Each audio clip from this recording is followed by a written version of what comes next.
Conozco la familia, he charlado con ellos, me interioricé de muchas cosas y saben, la sensación que he tenido todo este tiempo, estos días, ha sido bronca, ¿sí?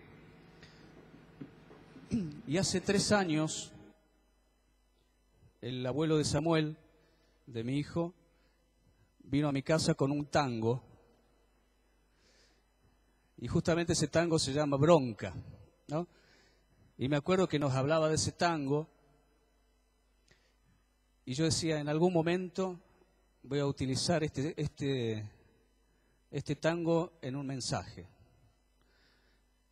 El día lunes, cuando estoy preparando el mensaje y buscando recursos para enriquecer el mensaje, aparece ese tango de nuevo, y digo, lo descarté. Digo, no es el momento. Y después cuando ocurre este hecho en Cipolletti, digo, sí, era el momento. Entonces lo volví a tomar y quiero compartirlo con ustedes. No lo voy a cantar porque no sé si canto bien el tango, pero me gustaría que lo leamos juntos. Dice este tango, escrito por Pugliese: por seguir a mi conciencia, estoy bien en la palmera, sin un mango en la cartera y con fama de chabón. Esta es la época moderna, donde triunfa el delincuente, y el que quiere ser decente es del tiempo de Colón. Lo cortés pasó de moda, no hay modales con las damas, ya no se respetan canas, ni las leyes, ni el poder.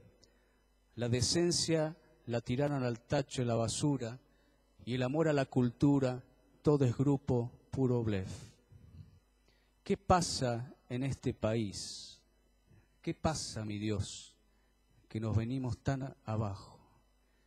¿Qué tapa que nos metió el año 62? Fíjense ustedes, ¿no?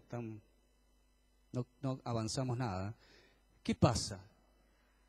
¿Qué signo infernal nos arrastra al dolor? Ya ni entre hermanos se entienden en esta gran confusión. Que si falta la guita, que si no hay más lealtad, y nuestra conciencia, ¿no vale eso más? Refundir a quien se pueda es la última consigna, y ninguno se resigna a quedarse sin chapar. Se trafica con las drogas, la vivienda, el contrabando. Todos ladran por el mango, nadie quiere laburar. Los muleros van en coche, Satanás está de farra, y detrás de la fanfarra salta y baila el arlequín. Es la hora del asalto, métanle que son pasteles, y así queman los laureles que supimos conseguir. Este tipo no sé si no era profeta, creo que nos predica más este tango que muchos mensajes que escuchamos en la iglesia.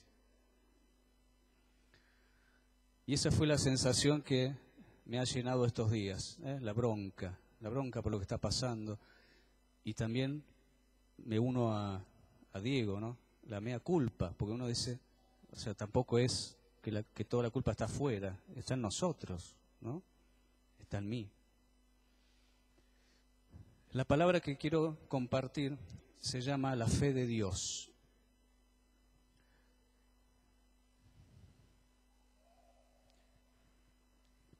Vamos a acompañar el mensaje con un PowerPoint, donde vamos a ver los puntos principales de esta palabra.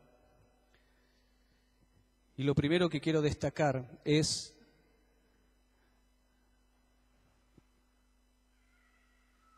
que existen distintos tipos de fe. Tengo un predicador amigo que tiene un mensaje que se llama Los niveles de fe. Yo preferí hablar de tipos de fe y por lo menos hablar de una fe natural y una fe sobrenatural. Todo y todos nos movemos a través de la fe. La fe existe en todos lados. Una persona que se para en esta esquina esa que está ahí en la pescadería, tiene fe de que algún momento va a pasar un colectivo. ¿Sabían ustedes? A veces se tarda más, a veces tarda menos, pero el tipo cree que el colectivo algún día va a doblar, va a venir por esa calle, y cuando él haga la mano así, el colectivo va a pasar de largo porque está lleno. Eso es lo que me pasa a mí todas las mañanas. Pero va a venir otro, y ese también va a pasar lleno. Bueno, y como al cuarto va a poder subir. Pero todos, en un mundo natural y en un ámbito natural, también nos movemos a través de la fe. Huguito, cuando vos viniste, dijiste, me voy a sentar, y tuviste fe de que esta silla te aguantaba. ¿No es cierto? Entonces uno con fe hace esto, porque cree que la silla va a soportar tu peso y te vas a quedar sentado. Y hay algunos que, bueno, han tenido unos accidentes, pero bueno. Y ahí Dios les habló de que tenían que bajar de peso.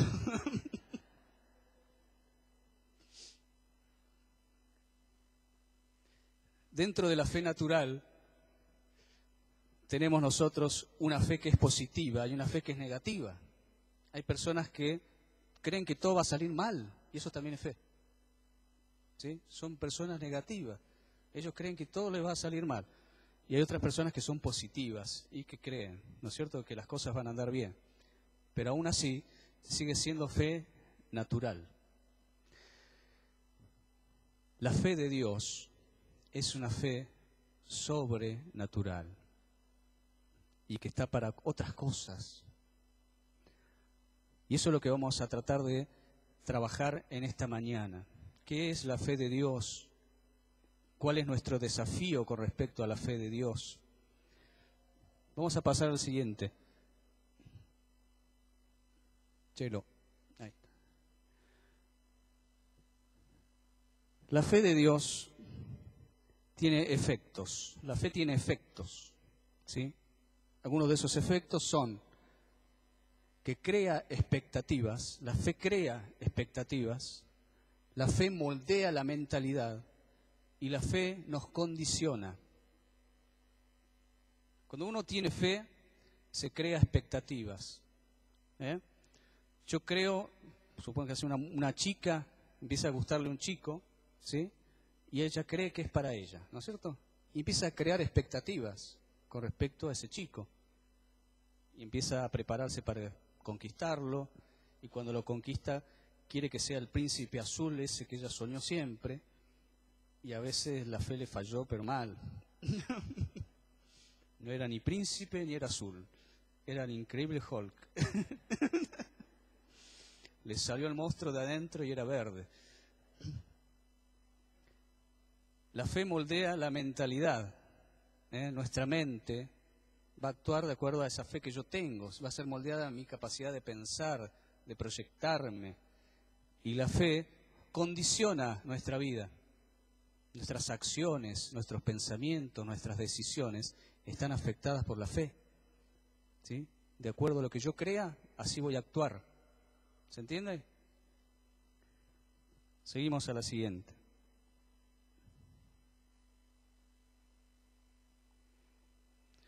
Entonces quiero que definamos juntos la fe de Dios. El libro de Hebreos capítulo 11 define a la fe como la certeza de lo que se espera, la convicción de lo que no se ve. La fe de Dios, entonces, es ese conjunto de convicciones y de certezas que Dios tiene. Es decir, que la fe de Dios es su visión. ¿Me siguen hasta ahí?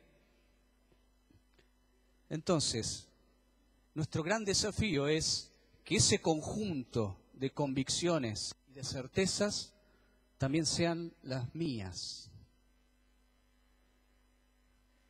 ¿Qué hace Dios con ese conjunto de convicciones y certezas? No se las guarda para Él, sino que las comparte con sus hijos. A través de los profetas, Él fue declarando sus convicciones, sus certezas, su fe. ¿Se entiende?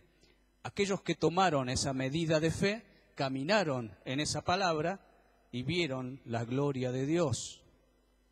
Cuando Dios habla a tu vida, cuando Dios te da una palabra, cuando Dios te da una profecía sobre lo que quiere de tu vida, lo que está haciendo es darte su fe. Te da su medida de fe acerca de tu vida. Entonces vos podés o tomarla o dejarla. Si tomás esa fe, que es fe de Dios, y caminás en esa palabra, vas a ver la gloria de Dios en tu vida. Pero si la desechás y la descuidás, es probable que nunca llegues a alcanzar el propósito por el cual estás aquí. Amén. Quiero que veamos juntos 3 ejemplos de la fe de Dios. El primero de ellos, Isaías capítulo 6, verso 3. Y les voy a pedir que trabajemos juntos, que alguien que lo encuentre lo pueda leer. Isaías capítulo 6, versículo 3. Veamos allí la fe de Dios.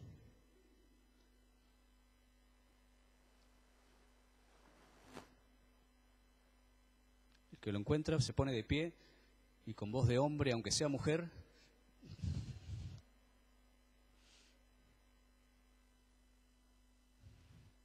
Amén. Hermana.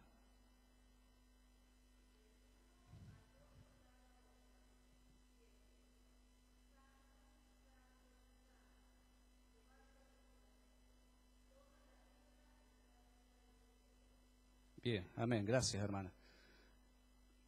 Primer ejemplo de la fe de Dios es esta declaración de estos ángeles. Este es el idioma del cielo y estas son las convicciones del cielo. Quiero que veamos eso. El cielo cree que toda la tierra está llena de la gloria de Dios y lo declara. Eso es la fe de Dios. Cuando uno mira naturalmente esta declaración, dice, se están equivocando. ¿O no? Ya en esos tiempos de Isaías, ¿saben cómo estaba la tierra? En las peores condiciones que podría estar. El pueblo de Dios estaba apartado de Dios y el mundo estaba totalmente en tinieblas. Esa era la realidad natural de ese tiempo. Y el cielo declara, ¿qué cosa? Toda la tierra está llena de su gloria. O alguien se equivocó o no le dieron bien el mensaje a Dios, o es que Dios tiene fe de que esto es así, y es su convicción, y es su certeza. ¿Me entienden hasta ahí?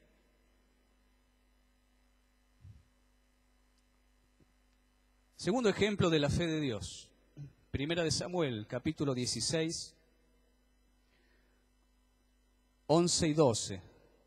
El que lo encuentra también se pone de pie y lo compartimos.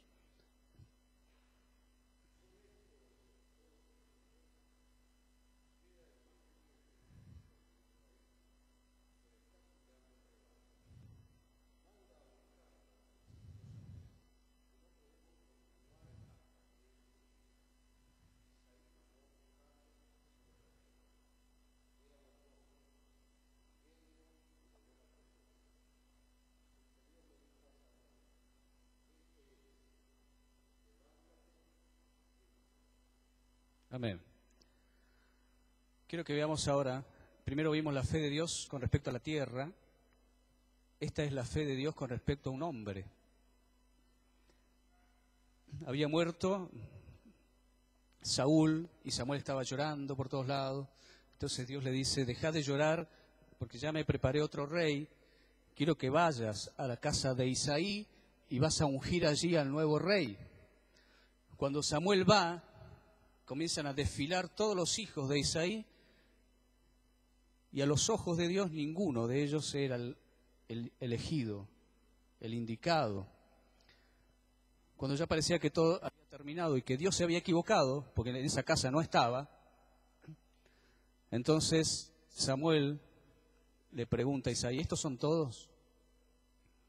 No, hay uno que está por allá cuidando las ovejas. Bueno, tráelo porque hasta que él no venga, esto no se termina. Cuando viene ese niño que era hermoso, me hace acordar a mí. Oh. Dijo el Señor. Yo me tendría que haber llamado David. No. Dijo el Señor, este es. Y este es, esa palabra, este es la declaración de fe de Dios. ¿Me siguen? Cuando Él dijo este es, allí está declarando su convicción, su certeza y su fe en una persona. Él dijo, este es un gilo. A partir de ahí pasaron 15 años hasta que esa palabra se cumplió. Pero el Señor declaró su fe. Este es el Rey. ¿Se entiende?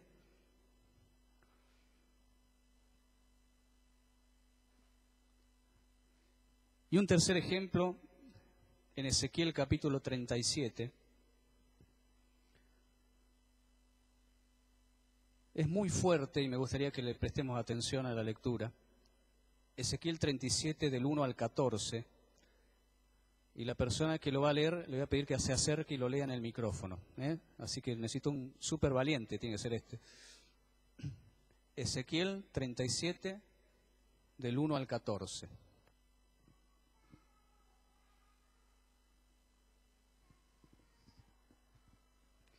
Dice, la mano de Jehová vino sobre mí y me llevó en el espíritu de Jehová y me puso en medio de un valle que estaba lleno de huesos y me hizo pasar cerca de ellos por todo en derredor. Y he aquí que eran muchísimos sobre la faz del campo y por cierto secos en gran manera. Y me dijo, hijo de hombre, ¿vivirán estos huesos? Y dije, Señor Jehová, tú lo sabes.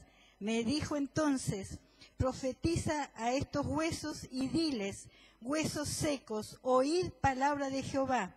Así ha dicho Jehová el Señor a estos huesos, he aquí, yo hago entrar espíritu en vosotros y viviréis. Y pondré tendones sobre vosotros y haré subir sobre vosotros carne y os cubriré de piel y pondré en vosotros espíritu y viviréis y sabréis que yo soy Jehová. Profeticé pues como me fue mandado, y hubo un ruido mientras yo profetizaba, y he aquí un temblor, y los huesos se juntaron cada uno con su hueso, y miré, y he aquí entonces sobre ellos, y la carne subió, y la piel cubrió por encima de ellos, pero no había en ellos espíritu.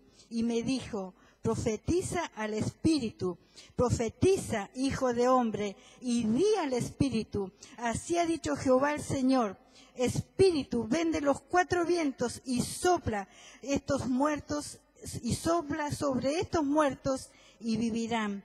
Y profeticé como me había mandado, y entró espíritu en ellos, y vivieron, y estuvieron sobre sus pies un ejército grande en extremo.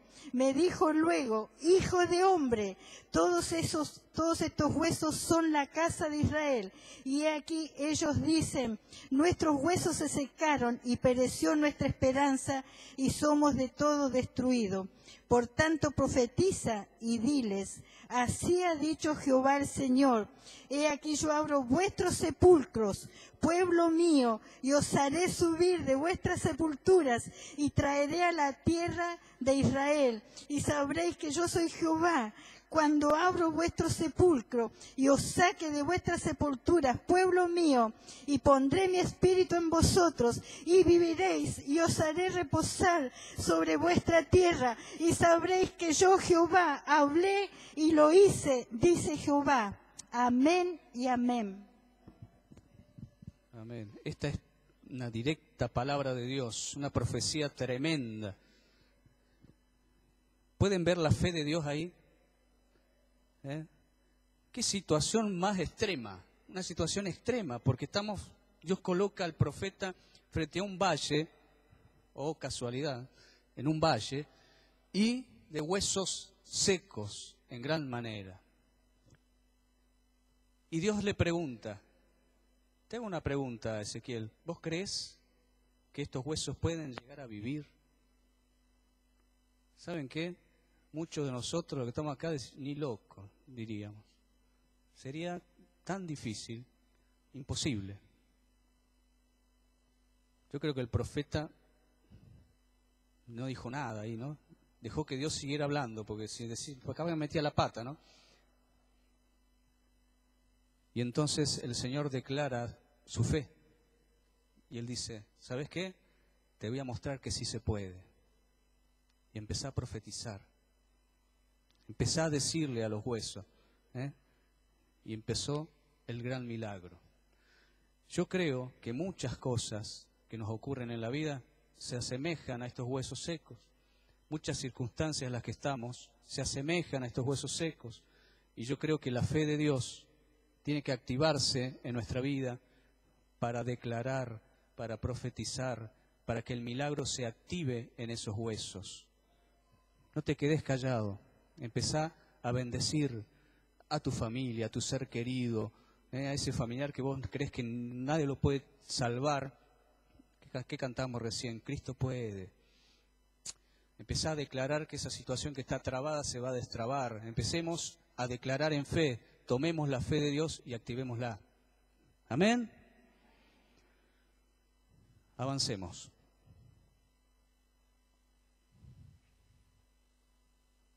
Ahora sí les voy a invitar a compartir Romanos capítulo 12, verso 1 al... perdón, me salté una parte. Vamos ahí donde estamos. La batalla de la fe. Por todo lo que hemos expuesto, por todo lo que hemos dicho, es que no es menor entender que hay una batalla. Porque si una persona activa su fe, puede hacer grandes cosas en Dios. ¿Por qué creen ustedes que la batalla existe? ¿Por qué Satanás se levanta contra los hombres de fe? Porque es posible una transformación. Porque es posible un cambio. Creo que cree más el diablo que nosotros. Por eso ataca, por eso quiere quitar la fe, por eso nos roba la esperanza. Él cree más que nosotros, que si uno se activa, las cosas pueden cambiar. Un ejemplo, no voy a tomar los dos que están acá, voy a tomar solamente el primero. Un ejemplo acerca de una batalla de fe está en Mateo capítulo 14, verso 28 al 31. Allí la palabra nos habla de los discípulos de Jesús en el mar, en medio de una tempestad, y que Jesús venía de repente caminando de lejos y ellos dicen, es un fantasma. ¿Se acuerdan de ese pasaje? Entonces Pedro le dice al Señor, si eres tú, ordena que yo camine sobre las aguas hacia ti. Y ocurrió algo maravilloso, y es que Jesús así lo hizo. Jesús lanzó una palabra de fe, su fe. ¿Sí? Jesús dijo, Pedro, ven. En ese Pedro, ven, está una porción de fe. Quiero que vean eso. Cuando Jesús dijo, Pedro, ven, Jesús lanzó su fe hacia Pedro, diciendo, creo que podés caminar hacia mí. ¿Se entiende? Cuando Jesús le lanza esta fe, Pedro la toma y comienza efectivamente a caminar en el agua, no en su fe, en esa fe que había recibido. Pero en el medio de este milagro, Pedro comienza a desviar su mirada. En el medio del milagro, Pedro interrumpió el milagro. Pedro comenzó a mirar las olas y comenzó a hundirse. Y allí Jesús declara, hombre de poca fe. Pedro achicó, disminuyó la fe que había recibido al mirar a un costado. Cuando el Señor me reveló esto, esta semana, yo decía, yo cuántas veces, Señor, te he interrumpido. ¿Cuántas veces? Y quiero que te hagas la misma pregunta. ¿Cuántas veces, Señor, te interrumpí? ¿Cuántos milagros, Señor, estabas haciendo? ¿Cuántas cosas estaban en proceso? Y yo, cabezón, te interrumpí. Pedile perdón al Señor. Y que el Señor nos vuelva a dar oportunidades sobre determinadas cosas para que el milagro se produzca en tu vida. Activa la fe de Dios y camina en ella. Camina en la palabra que te dijo, vení, camina en esa palabra. Aunque se levante las olas, camina igual en la palabra. Créeme que vas a poder seguir caminando. Amén. Ahora sí, vayamos a Romanos, capítulo 12, verso 21. Porque toda esta introducción nos tiene que llegar a la práctica. Toda esta introducción que hemos tenido tiene que verse reflejada en una vida de fe, porque esa es la cuestión. Romanos 12, del 1 al 21, nos habla acerca de la vida en la cual Dios cree, que no es la vida en la que creen los políticos, no es la vida que predican en Estados Unidos. ¿Cómo se llama la vida que ellos predican? Basada todo en el confort y... ¿Cómo le llaman ellos? ¿No se acuerdan? Yo tampoco. Bueno, somos todos burros. Para ellos la buena vida es tener la casa, tener el auto, tener a los chicos en la universidad, y como que todo se engloba en eso. Esa es la vida, ¿sí? Ahora, ¿cuál es la vida en la que Dios cree? ¿Me siguen hasta ahí? Yo tengo que creer en esa misma vida y vivir así. La auténtica vida de fe. Romanos 12, del 1 al 21. Tengo una versión que les voy a compartir que no es la que ustedes tienen, pero síganme, que no los voy a defraudar.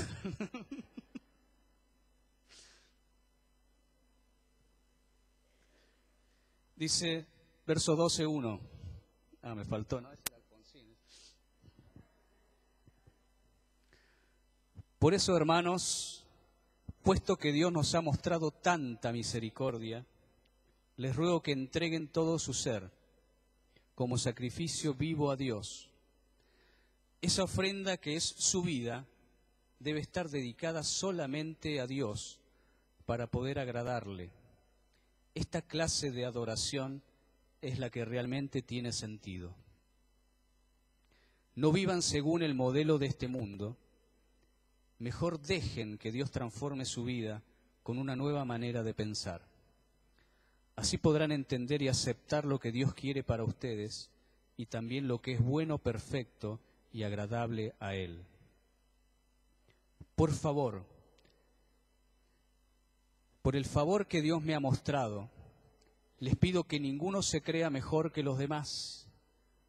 Más bien usen su buen juicio para formarse una opinión de sí mismos conforme a la porción de fe, subrayen ahí, ¿no? Conforme a la porción de fe que Dios le ha dado a cada uno.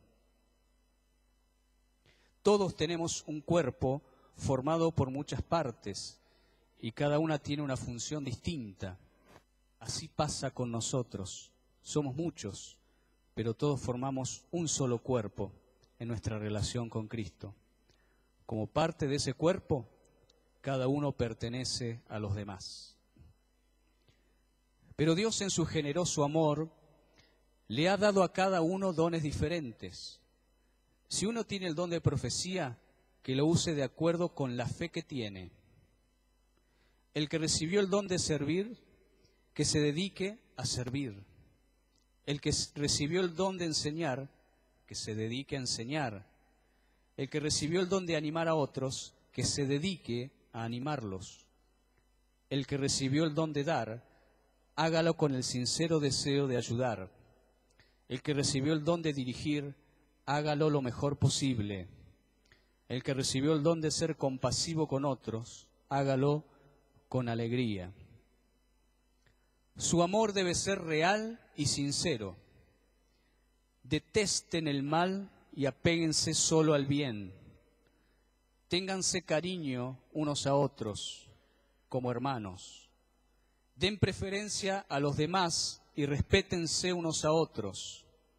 No sean perezosos con los trabajos que deben hacerse para el Señor.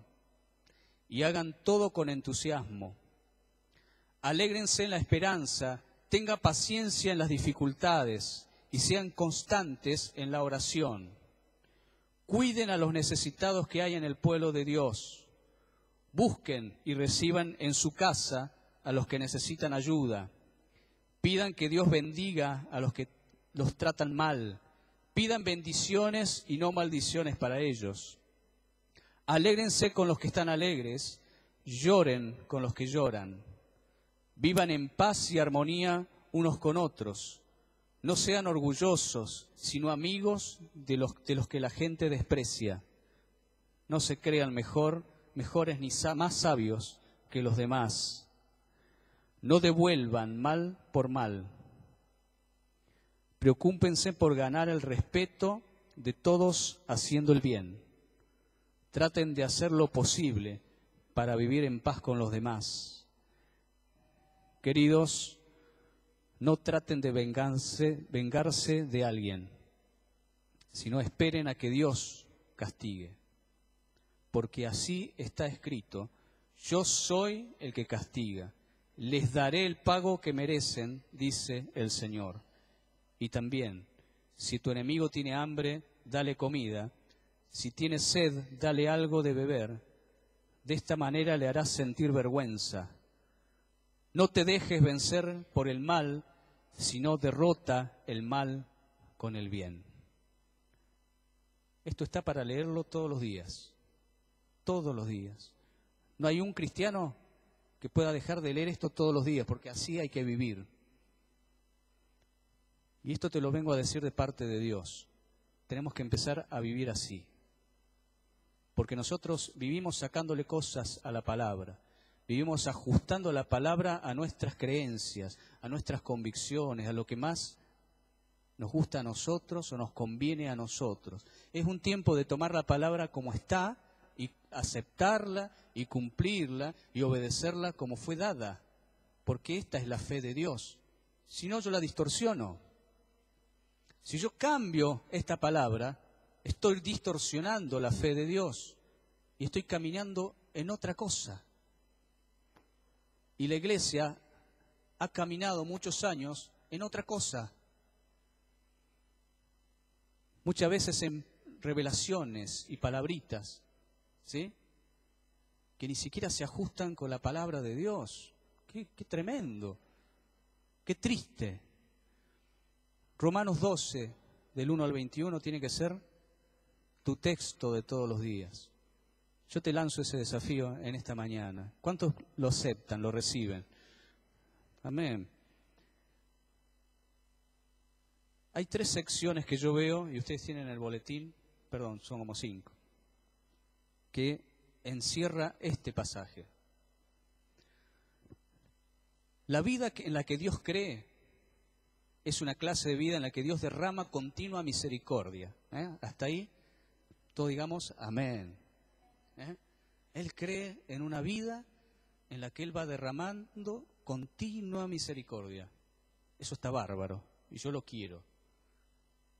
El tema es que continúa el pasaje. Estamos en el versículo 1 de Romanos 12.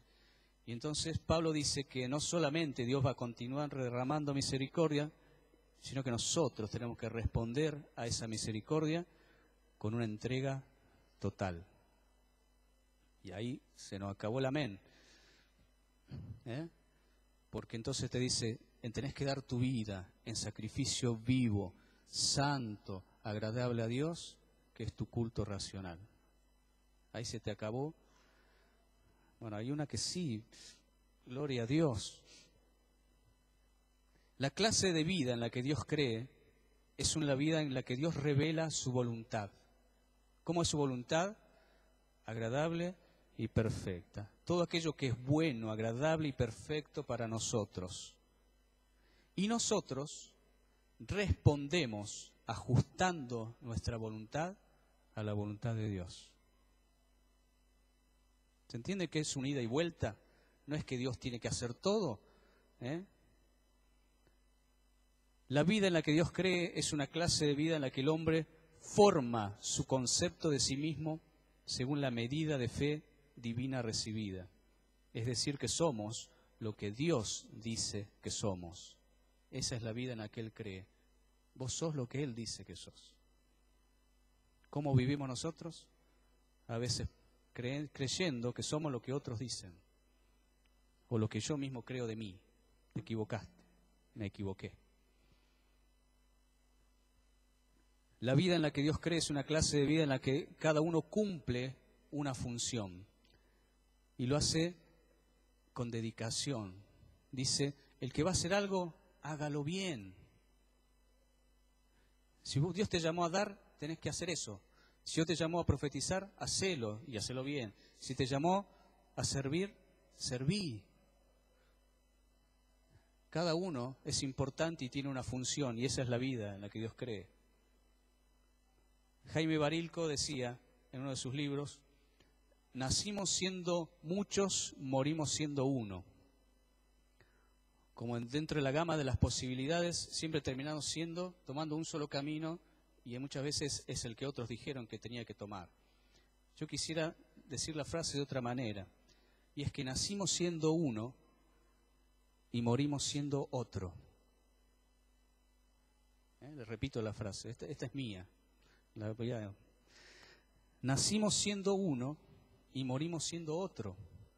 Es decir, Dios te trajo a esta tierra con un propósito y terminaste viviendo para otra cosa.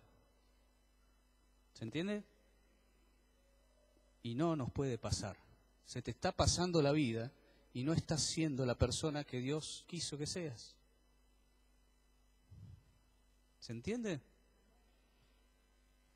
La clase de vida en la que Dios cree es esa vida en la que estás cumpliendo tu propósito.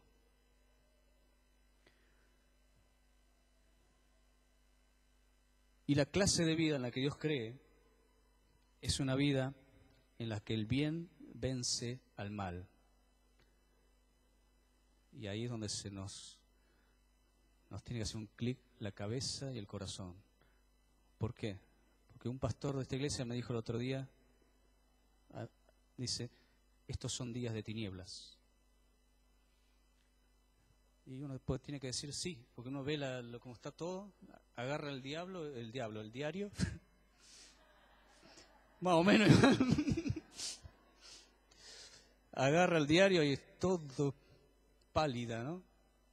Pasa de todo por todos lados, es una cosa terrible. Y vos seguís, Señor, creyendo en que el bien vence el mal. O Dios está loco, o tiene una fe extraordinaria. ¿Cómo está tu fe en este sentido? ¿Seguís creyendo que el bien vence al mal? ¿Cuántos dicen amén? Quiero darles una palabra que Dios me dio. Hace 13 años estábamos en el cine allá y vino el profeta Pablo Lay. Y Pablo Lay, vieron que lanza palabras por ahí medias raras, o sea, hay que interpretar muchas cosas, ¿no? Y él dio una palabra acerca de Cipolletti, que me parece que ninguno recuerda, porque el viernes yo pensé que alguien iba a recordar esa palabra y nadie la dijo. Pablo Lay dio una palabra en aquellos años de bendición para Cipolletti, de lo extraordinario que Dios iba a hacer en esta ciudad, pero él dijo que esto iba a tener un costo. Y en aquella profecía él dijo, va a haber derramamiento de sangre de hijos de Dios, hace 13 años. Y esos van a ser los mártires de Cipolletti. Esa palabra a mí me quedó muy grabada. Quizás otras cosas que dijo no, pero no sé por qué esa palabra sí me quedó. Y cuando vivimos esto esta semana, créanme que me volvió esa palabra otra vez al corazón. Porque este hermano nuestro realmente es un mártir. Cuando muchos no dan nada por nadie, ni hacen nada por nadie, él fue a ayudar. Uno puede tener muchas lecturas de esto, y uno puede decir, fue un imprudente, fue un loco, pero créanme que este hombre es un mártir de la iglesia. Y se los lanzo como una palabra de Dios. Lo bueno es que aquella profecía venía acompañada de la bendición. porque ese derramamiento de sangre no era en vano, tenía que ver con la bendición que Dios traería y la transformación que Dios traería sobre nuestra ciudad. Toma esta palabra y sigámosla trabajando, porque es palabra de Dios.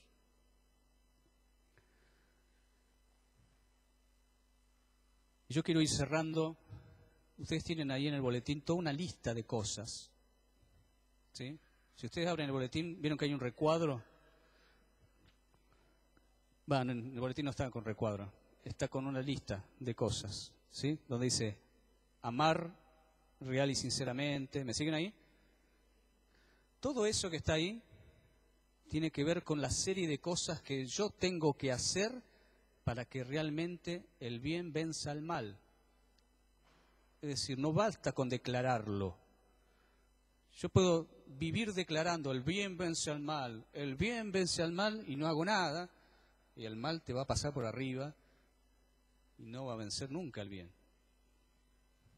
Por eso es que esta lista que Pablo nos menciona de parte de Dios son todas las acciones que yo tengo que ir dando y haciendo como iglesia para que se establezca el bien en mi ciudad, en mi comunidad, en mi familia, en mi contexto. En la medida que yo voy haciendo estas cosas, le voy dando poder al bien. ¿Se entiende? Cuando yo amo sinceramente, le pongo vitaminas al bien. ¿Qué más dice ahí su lista? Cuando yo detesto el mal y me aparto del mal y odio el mal, le estoy dando un porotito más al bien. ¿Se entiende? Cuando yo me apego al bien, obviamente el bien cobra fuerza. Cuando yo tengo cariño por los otros, cuando yo los prefiero, cuando yo los respeto, cuando yo me siento cuando yo no soy perezoso al servir a Dios, cuando soy entusiasta, cuando me alegro en la esperanza, cuando tengo paciencia en las dificultades, etcétera. Cuando no me creo mejor que nadie, cuando no devuelvo mal por mal, cuando hago el bien, cuando no me dejo vencer por el mal. Todos estos consejos y estas acciones fortalecen el bien. ¿Amén? Y entonces sí, la vida en la que Dios cree va a ser la vida que nosotros vamos a comenzar a ver. ¿Amén? Desafío, tenemos que cumplir toda esta lista y empezar ayer. Quiero terminar, pedirte que te pongas de pie.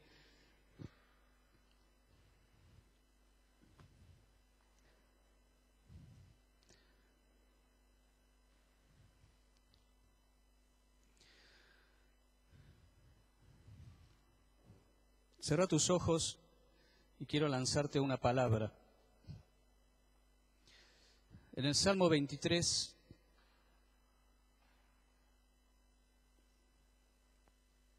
el salmista dice, aunque ande en valle de sombra de muerte, no temeré mal alguno, porque tú estarás conmigo. Y a continuación menciona 3 elementos con los cuales el Señor nos da ánimo, aliento. Tu vara y tu cayado me infundirán aliento y preparas mesa delante de mí en presencia de mis angustiadores. Hemos oído predicar acerca de la vara con la que Dios corrige y te alienta y te coloca nuevamente en el camino. Hemos oído predicar del cayado con el cual el Señor te atrae. Y el tercer elemento que la palabra declara es la mesa. Y esa es la mesa de la fe. Lo curioso de esta mesa es que es una mesa preparada por Dios mismo y que es en presencia de tus enemigos. En esa mesa, todos aquellos que te han maltratado, que te han lastimado, que te han herido, todos aquellos que te persiguen, en esos enemigos están todas las circunstancias que hoy te apesadumbran y que te tienen mal y deprimido. Frente a esos enemigos, el Señor se sienta con vos a la mesa y les dice: yo creo en Él. Quiero que tomes esa palabra, porque esta es la fe de Dios. Dios cree todavía en tu vida. Dios cree en vos aunque tengas 80 años. Dios cree en vos. Y que aún es tiempo de que se pueda cumplir el propósito de tu vida. Frente a los que se burlen, el Señor dice: yo creo en Él.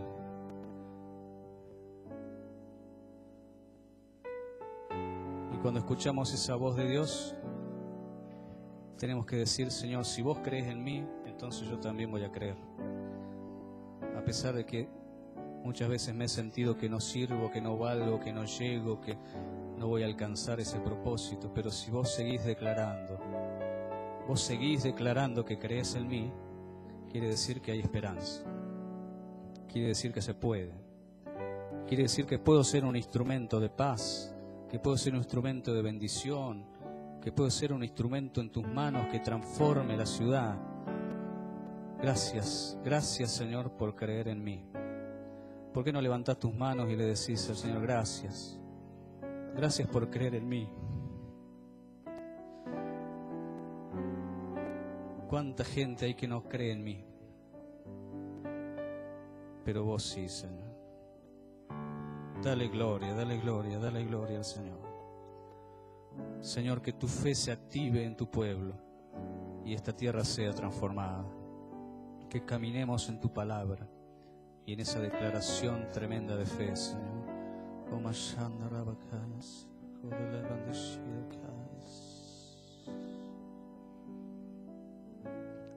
Quiero que cantemos Reina en mí y terminamos.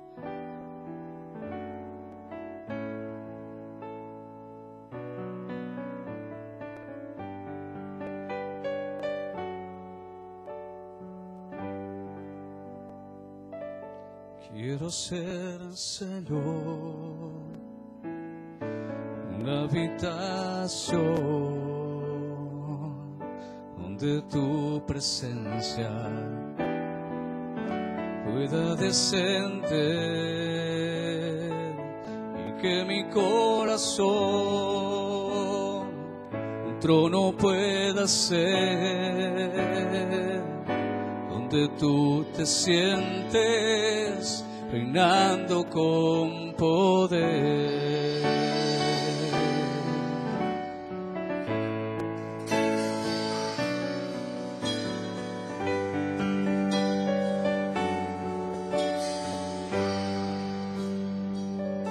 Quiero ser, Señor, una habitación donde tu presencia pueda descender y que mi corazón un trono pueda ser.